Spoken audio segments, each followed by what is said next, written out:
کله چې روژه ماتې یوازې د خېټې سوچ مه کوه بلکې د روژه ماتي په ټیم کې دعا ډېره ښه قبلېږي په ټوله ورځ کې مرو دعا ښه قبلېږي ځکه حدیث کې شته خو دا هم یاد وساته خاص کر د روژه ماتي په وخت کې 3 کسان دي رسول الله فرمایي چې د دوی دعا خامخا الله قبلوي یو امام عادل دی د ده روژه د ده دعا خامخا قبلېږي او یو روژه ماتي والا چې کله روژه ماتی اعلان نه دی کړی د روژې ټیم دی د صحابي د عبدالله ابن عمر طریقه دا وه چې کله به د روژه ماتي ټیم شو خپل واړه به یې راجمع کړل او ویل به راځئ دا د دعا د قبلېدلو ټیم دی په دغه وخت کې د ډېرو مسلمانانو د خوراک او د څښاک سوچي او دریم کس مظلوم انسان دی چې الله ورته فرمایي زه بستا مدد کوم مظلومه ولو بعد حین اگر که څه ټیم پکې تیر شي خو ستا خیرې ستا دعا زه ګورینار چومه او بل ادب داسې دی کله چې روژه ماتې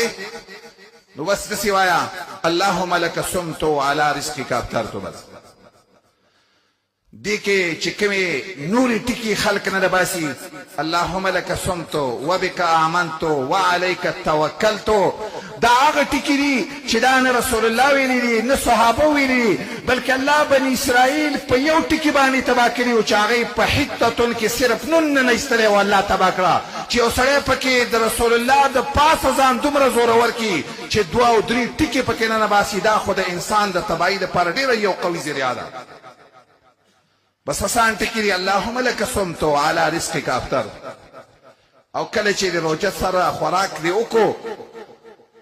او روژه دې سر ته ورسوله اوبه دې وڅښلې نو په آخر کې دا دعا ووایه ذهب الظمأ وابتلت العروق وثبت الاجر ان شاء الله تنده ختمه شوله رګونه مې په لامده شو او امید ساتم چې الله به مې دا روژه قبوله کړي الله دې وکړي چې زموږ او ستاسو ټولې روژې قبوله او مقبولې وګرځوي او الله دې زموږ او ستاسو لپاره دا روژې ذریعه د نجات وګرځوي واقول قولي هذا واستغفر الله